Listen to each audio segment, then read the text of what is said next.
Bharatiya Nagarik Suraksha Sangeeta, Bharatiya Nyaya Sangeeta, and Bharatiya Sakshiya Adhinayam. These three laws are just introduced and being implemented from today onwards.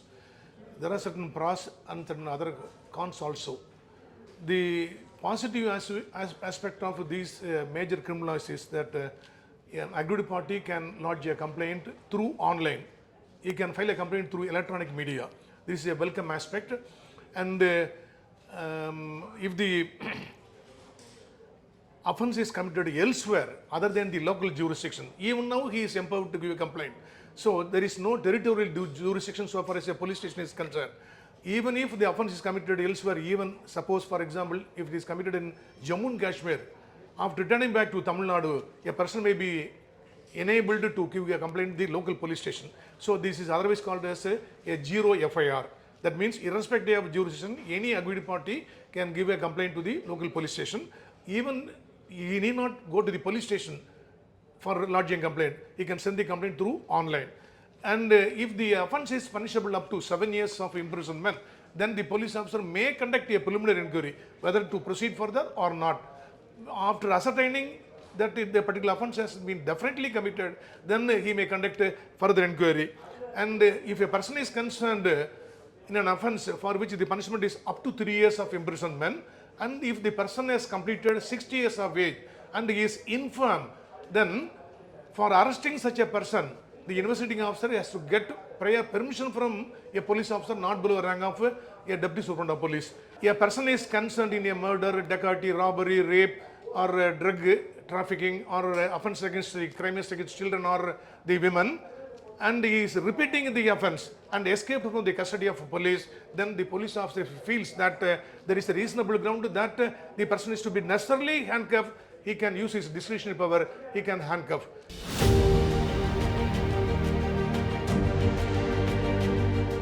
Previous laws, only British enactment laws. Lord Macaulay only enacted in the IPC 1860, the Indian Evidence Act 1872, and the Criminal Procedure Code, which was subsequently totally revamped by the Government of India in the year 1973.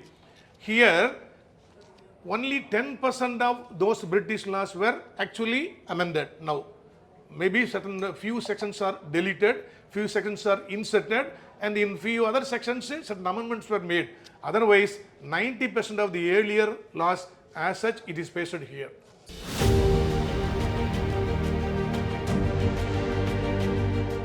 If you are violating any particular substantial law, you are liable.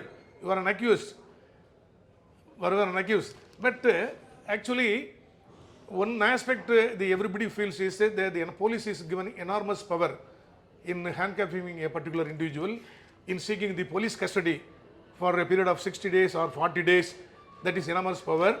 And one more thing is, if the police is given such power, actually section 124A IPC, previous law, it deals with sedition. Desatoroham. It deals with the sedition against the Government of India. That section actually repealed. Now they have introduced some sort of subversive activities. That means if a person is against the sovereignty, integrity and security of India, he is liable. It is a draconian law, draconian section actually. Terrorism is introduced. Terrorism means if I utter some words, I do some act, or by some gestures, and if it affects some other person, it may be deemed to be a terrorist act. Already there is a detailed provision in Unlawful Activity Prevention Act 1967 dealing with terrorism. There may not be any other one more section to be added in the the present Nyaya Sangeeta, Bharatiya Nyaya Sangeeta. But they have introduced some sort of the subversive activities are dealt with in this section. That is draconian. That is why people, especially the lawyers, they oppose this present enactment.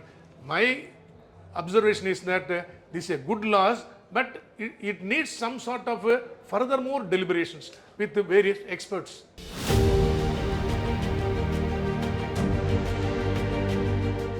Implementation means the infrastructure is not at all brought up now. Each police station is to be given with video cameras and networking, and you are very much sure that the 5G network is not at all working even in Chennai. If you go to the remote place, for example, some other village, the networking will not be there. When I am supposed to record a statement through electronic means, by means of a video recorder, especially a mobile phone, I may be able to record it, but I cannot be able to upload the video immediately. It will take months together or years together to upload all the statements. In a particular case, I may be able to examine more than 15, 20 witnesses. If each witnesses for examination I take 1 hour, half an hour, I may not be able to secure it. Only when more funds are allocated to equip all the police, all the 17,500 police stations in India, and only when all the police officers are given Pakka training, only when the 5G network or 6G network is provided in every place, each nook and corner, then only you may be able to implement these acts in letter and spirit.